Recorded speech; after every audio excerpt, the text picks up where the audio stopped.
안녕하세요, 여러분. 구독과 좋아요 부탁드리고요. 상장한 지 얼마 안 된 기업들을 리뷰하고 있습니다. 이번 영상에서는 루시드의 실적 발표 내용을 조금 더 디테일하게 이야기해 볼 텐데, 컨퍼런스 콜에서 참고할 만한 질의응답을 모두 정리했습니다. 그 전에 일단 타겟 프라이스가 45로 나왔고요. 원래 57에서 낮아지긴 했으나 현재가 대비해서 꽤 높은 업사이드가 있는 걸로 확인이 되고요. 이 애널리스트가 차량 관련 기업들만 분석하다 보니까 그래도 좀 전문성이 있는 분인 것 같은데, 일단은 목표가가 그렇게 낮지 않게 나온 건 좋은 소식인 것 같습니다. 지금부터 루시드의 실적 발표에서 있었던 중요한 내용을 전부 다 가지고 왔고요. 참고하시면 앞으로의 전망에 대한 내용들 좀 참고하시면 좋을 것 같습니다. 첫 번째 질문은 테슬라와 경쟁하기 위해 염두하고 있는 전략이 있는지에 대한 질문인데요. 답변은 특정 자동차 회사와 직접 경쟁하지 않는다라고 이야기하고 있습니다. 우리의 목표이자 목적은 최고의 자동차 회사를 만드는 것이고요. 세계 최고의 전기차를 만들고 싶다고 언급을 하고 있습니다. 그래서 특정 기업과 경쟁하지 않고 있고, 역시 그 기업들은 리비안이나 테슬라 등등이 될 거라고 생각을 합니다. 두 번째는 역시 공급망 관련 질문이었습니다. 루시드는 칩 부족에 대해서 어떻게 접근하고 있는지에 대한 질문인데요. 반도체 관련해서 특별한 문제가 있지 않았다라고 이야기하고 있고, 대체로 여러 업체와 긴밀한 접촉을 유지하면서 심각한 부족이 있을 것 같은 부품들은 주기적으로 구입을 하면서 이 문제에 적극 대응하고 있다고 언급을 했고요. 세 번째는 애플카에 대한 업데이트가 있는지에 대한 질문입니다. 이 질문을 꽤 많이 받았나 봐요. 과거에도 여러 번 이 질문을 받았다고 하고요. 애플카 또는 잠재적인 파트너 등등과 아직까지 공식적으로 발표할 내용이 없다고 이야기하고 있습니다. 다만 앞으로 가능하지는 불가능은 아니다라고 언급을 하고 있는데, 우리의 기술력과 여러 가지 서비스가 있다 보니까 우리는 충분히 이 파트너십에 대해서 열려 있다고 이야기하고 있습니다. 그리고 공급망 문제가 굉장히 중요하다고 역시 모두들 이야기하고 있는데, 2023년에 대한 전망이나 이번 실적 발표에서 조금 낮아진 가이던스에 대한 이야기인데요. 장기적 이익을 위한 이번 분기 단기적인 고통인가? 라고 질문하고 있습니다. 그러니까 장기적으로 이 문제가 좀 해소될 수 있는지에 대한 질문이라고 보시면 될 것 같은데, 우리는 전 세계적으로 약 250개의 공급 업체가 있다고 이야기하고 있고요. 약 3,000개의 부품이 있다고 이야기하고 있습니다. 그리고 공급망 문제에서 중요한 일부 부품은 또 일부 이 재료들은 굉장히 소수라고 이야기하고 있고요. 실제로 아까 반도체 관련돼서는 문제가 없다고 했는데, 실제로 문제가 되는 부품은 뭐 유리나 카페트 등등에서 오는 이러한 되게 좀 부수적인 것들이고요. 이것들은 차량의 핵심 기술이 아니기 때문에 그렇게 중요하지 않다라고 이야기하고 있습니다. 그래서 결론적으로 우리는 차량의 생산 숫자보다 일단 품질을 우선시한다고 하고 있습니다.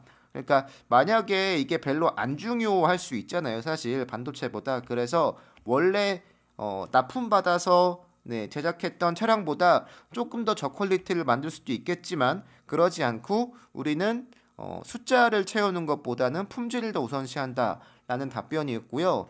그 다음 대답은 발표가 있었지만 사우디 관련해서 공장을 만들거나 시설을 확충하는 건 루시드의 자금으로 하는지 아니면 뭐 사우디의 자금으로 하는지에 대한 질문인데요. 여기에 대한 답변은 정확하진 않았습니다. 일단은 현금이 굉장히 많았기 때문에, 우리는 현금이 많기 때문에 우리가 직접 할 계획도 가지고 있다고 했지만 정부로부터 올 수도 있다고 이야기했습니다. 당연하겠지만 사우디 쪽, 이쪽 자금이 들어올 수도 있다라는 걸 언급을 한 것 같고요. 다만 중요한 건 주주들에게 가장 좋은 것이 무엇인지 살펴보고 그것을 통해서 결정한다고 대답했습니다. 그리고 이 애널리스트가 앞서 말씀드렸던 그 45달러 제시한 분인데요. 여기서 질문했습니다. 하반기에 회복할 수 있을 거라고 예상하는 것처럼 들린다. 실제로 그럴 수 있느냐에 대한 질문이었습니다.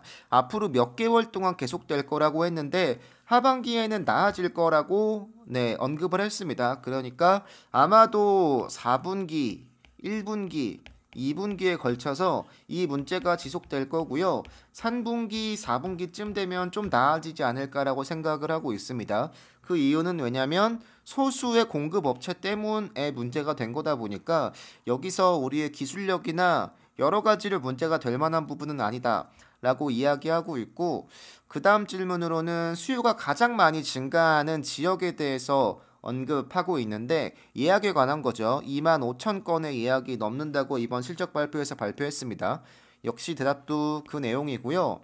지난 11월보다는 40%가 넘게 증가했다고 하고, 루시드 에어에 대해서만 예약을 받고 있지만 중요한 건 그래비티는 아직 이 예약을 열지 않았다고 합니다. 현재 북미, 유럽, 중동에서만 예약을 받고 있다고 하고요. 아시아 시장으로의 확장을 노력하고 있다 보니까 앞으로 충분히 더 예약은 많이 받을 수 있다라는 내용으로 이해를 하시면 될 것 같습니다. 그리고 이게 조금 중요한 부분인데요. 이게 이번 컨퍼런스 콜에서 사실 가장 중요한 내용이지 않을까 싶습니다. 인플레이션이 심해지다 보니까 당연하겠지만 루시드를 만드는 데 드는 비용이 더 높아진다는 것 같습니다. 그러니까 인건비도 늘고 자재비도 늘고 여러모로 물류비도 늘기 때문에 여기에 대한 비용을 전가할 생각이 있냐, 그러니까 가격을 올릴 생각이 있냐라고 이야기하고 있는데요.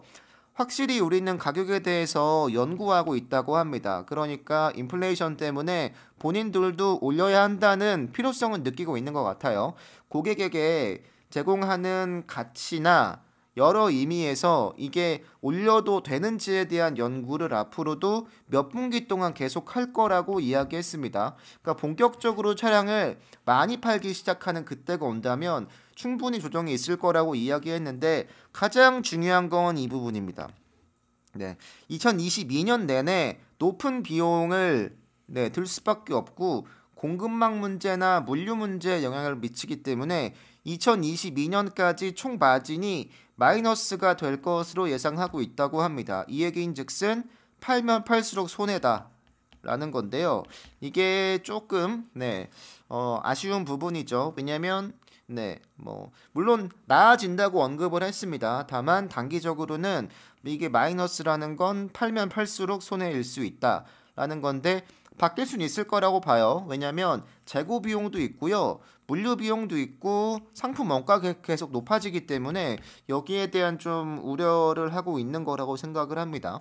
다만 아직까지 차량이 또 굉장히 많이 판매되고 있는 것도 아니기 때문에 이 마이너스가 심하진 않을 거라고 생각을 하고요. 하반기엔 조금 개선될 수 있다고 이야기했으니까 지켜볼 부분일 것 같습니다.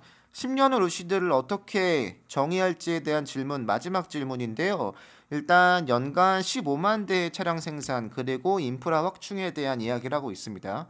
이 내용은 계속 봐왔었던 내용이어서, 그리고 그래비티에 대한 앞으로 가능성을 보고 있는데 2024년 상반기에 이 그래비티를 만나볼 수 있을 거다라고 이야기하고 있습니다.